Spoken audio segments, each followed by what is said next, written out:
What's up, everybody? Rachel West and Rick Stroud here. And obviously it's the Bucs bye week, but Rick, we haven't had a chance to catch up with you yet since you've arrived back stateside from Germany. And I'm going to ask you about that. But before I do, in order to, set the scene, I'm going to play a little something that I think will help.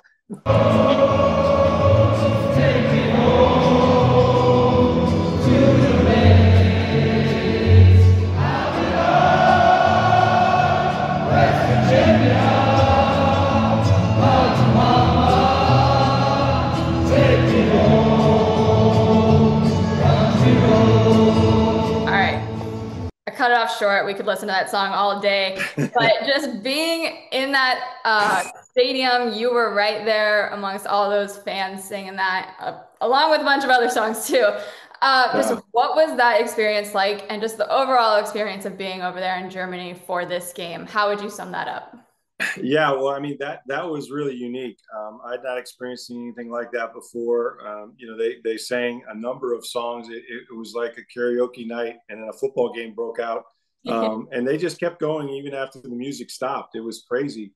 Who knew John Denver was that big in Germany? But apparently he has some German roots. So yeah, he is. And then you had, Foreigner playing, and I mean, there was all kinds of 80s and 90s songs, American songs. Listen, that crowd was lit, man. It was a great atmosphere. And it was really that way, as Tom Brady said, from the time they came out into warmups. I mean, when Brady ran through the tunnel, the entire stadium was full. People were lined up 3.5 hours outside waiting to get in. It wasn't a tailgate. It was just them standing in line, couldn't wait to get in the stadium. And then they were all in their seats when the Bucs came out an hour before the game to warm up. And when Brady hit the field, it was like the Beatles had shown up, in the States. It was crazy, the roar of that crowd. So from an atmosphere standpoint, second to none. As far as a regular season game goes, the only thing you can compare it to would be a playoff game, or maybe more like a Super Bowl, because somebody was cheering on every play. So the NFL, they'll be back in Germany. Those are knowledgeable fans, and it was a lot of fun. Yeah, and as far as the Bucs go and the result of everything, I'm sure they wouldn't mind playing over there every week.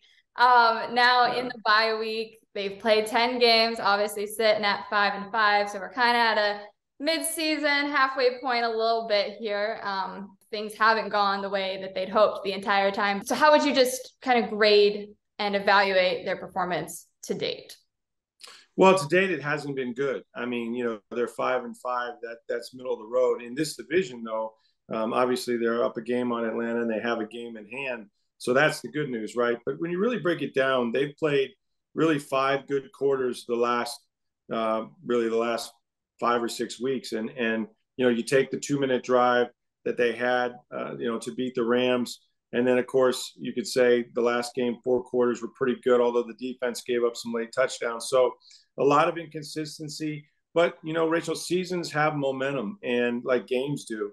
And I think they've built some confidence, especially this past game, because they've struggled all year running the football.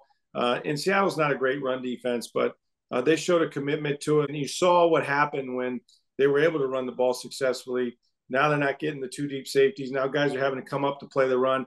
And that's when Brady was able to throw the ball over their heads a little bit and make some big plays down the field. So that's the formula. If the defense plays the way it has the last couple of weeks, it was really a good sign. Now they got to find a way to keep it going. So overall, not great, 5-5, but definitely trending up.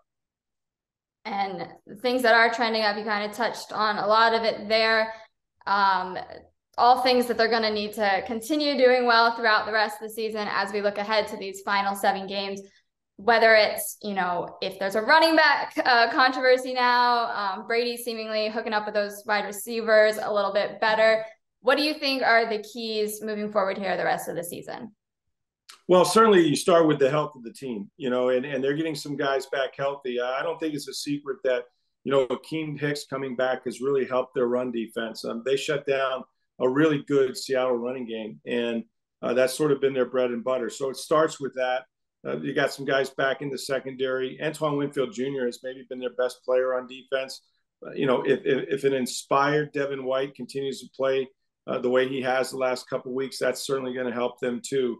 But the fact that they're healthy, and the changes they made on the offensive line. Look, Nick Leverett has done a really credible job these last couple of weeks. Luke Gedeke may be back from injury at some point, but I don't think you make a change there. And then we'll see whether Rachaad White now is the running back RB1 going forward. It's going to take both those guys. Leonard Fournette ran the ball really well, but the fact is he had some problems with his passport, and so they had to prepare White to start, and he did start, and he took advantage of his opportunity. So I think those are all positive signs, as is seeing Chris Godwin in the end zone, seeing Julio Jones in the end zone. Both those guys are starting to get healthier, and if they can stay that way, then obviously they can exploit some of the passing game matchups. And, they may have found a formula, but again, it's a long season still to go, and they got to keep those guys healthy.